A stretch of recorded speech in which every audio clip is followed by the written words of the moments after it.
Should Kristaps Porzingis have been ejected from that Dallas Mavericks versus Clippers game? And not only do I think the answer is no, but I think it's a heck no. First of all, this is the NBA playoffs. They're acting like Porzingis just straight up punched a man in the middle of the game. Porzingis got his first technical for pretty much punching the air because he disagreed with the call. As you can see from this clip right here, his reaction just seemed like a natural reaction when you disagree with a call. He didn't go running after the ref, calling him out of his name. And now let me show you guys the clip of his second technical. Some shoves, nothing really.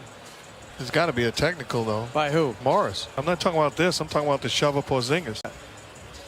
I don't want anybody to toss. It's not serious, but you want to control this game. So as you can see, Luka and Morris were getting in a tiny bit of a scuffle. I don't even want to call it a scuffle because it was barely anything. It was really just Morris grabbing Luka and Luka pulling himself away. And all Porzingis did was step in to break it up. Sure, he did put his hand on Morris, but what was he gonna do? Act like he's Yoda and use the force to push him back? As a 7'3" big man, what are you supposed to do when your best player is getting in a little scuffle with someone? No one is saying Porzingis went out there and punched Morris. All he did was step in between and put his arms up to prevent it from getting any further. In my book, he should have gotten praised for that. The NBA wants to have an image of a clean league, so in my opinion, if a guy is stepping in to stop something from potentially becoming worse, he should get praised for that instead of getting a technical called on him and getting him tossed out of the game. So I think both of those technicals were very ridiculous. They were both pathetic, but the first one was even more ridiculous than anything. But something I have to say, in the post-game interview, Kristaps Porzingis handled this with the utmost professionalism. In the interview, he mentioned that he disagreed with the calls. However, he maintained his professionalism and said, "I just need to be smarter and control my emotions." That is true class and that is true professionalism. So even though I disagree with the calls the ref made, and even though Porzingis disagrees with the calls, he's smart. He maintained his professionalism and he made sure to not say anything about the refs that would get him fined. And I've noticed that a lot of European basketball players are very professional. I don't know if that's something they focus on a lot in Europe that they don't really focus on as much here in America. So if there's any Europeans watching this, let me know down below. Because Luka, Porzingis, Dirk, and pretty much any other European basketball player does a great job of maintaining class and professionalism. So I gotta respect that. Now, some other NBA players disagree with this call as well. Speaking of Dirk,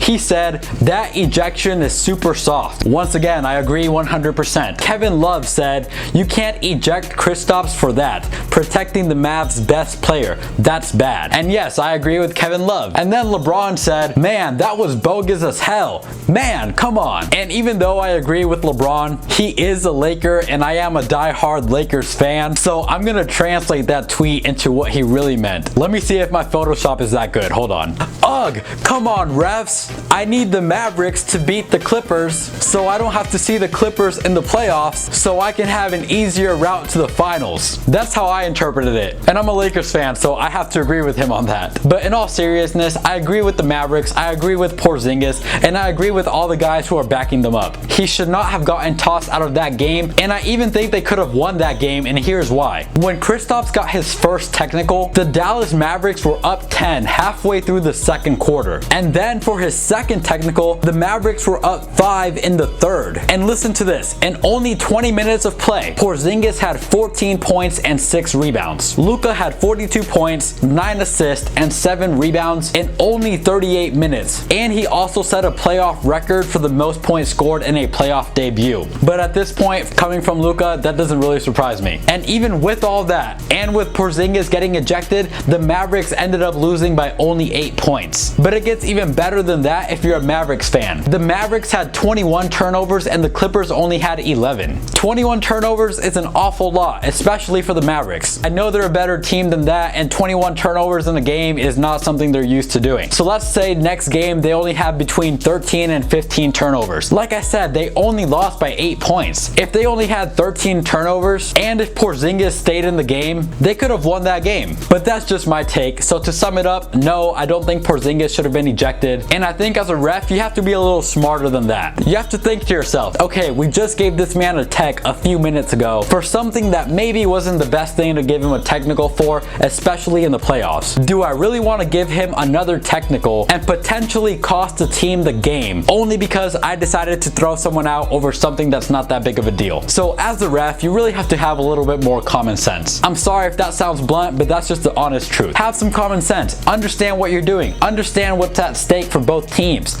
Understand what's at stake for NBA fans. That's just ridiculous, but Clippers, Mavericks, and everyone who played, great job. I'm looking forward to a competitive series. If you watched this video all the way through, please make sure to give it a thumbs up. Comment your thoughts down below. I want to know what you think of everything I said, and hit that subscribe button if you're new. Thank you all for watching. I will see you guys tomorrow. Goodbye. If you're still here, consider watching this other video I picked out for you down below. Please just watch it. I'm trying to get to 300 subs, so go watch that video. Let me know what y'all think. And hit the like button on that video too. All right, see you guys.